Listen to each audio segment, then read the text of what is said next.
Okay, we can talk these out. We can do all these together.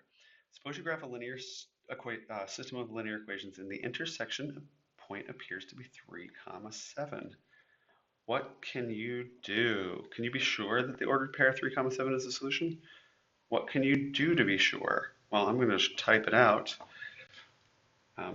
You should plug in the x and y values to see if you, let's say, you should plug in the x and y values to both equations. If you get true statements for both, then the point is the solution. That's the answer. Just plug it in. Okay.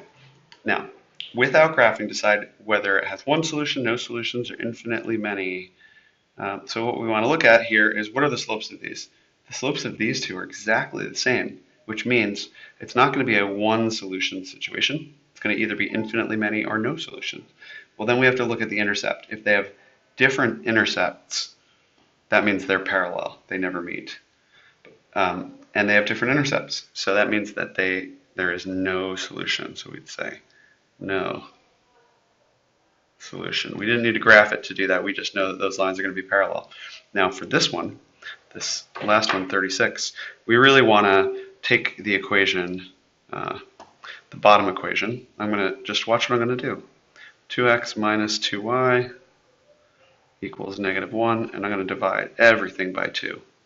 So 2x divided by 2 minus 2y divided by 2 equals negative 1 divided by 2, and you result in x minus y equals negative 1/2. And what do we know about that? We know that that is exactly the first equation. So that means it's describing the exact same line, and so this is going to be one of those infinitely many solutions. So let me write it in blue.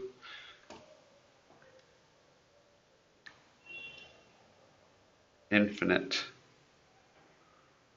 solutions, because it's the exact same line. It's not parallel, it's the same line. You're going to always get one of those special cases, infinitely many solutions or no solution, if the lines have the exact same slope. And if it has just random different slopes, then it'll be meeting just exactly once. So that's it.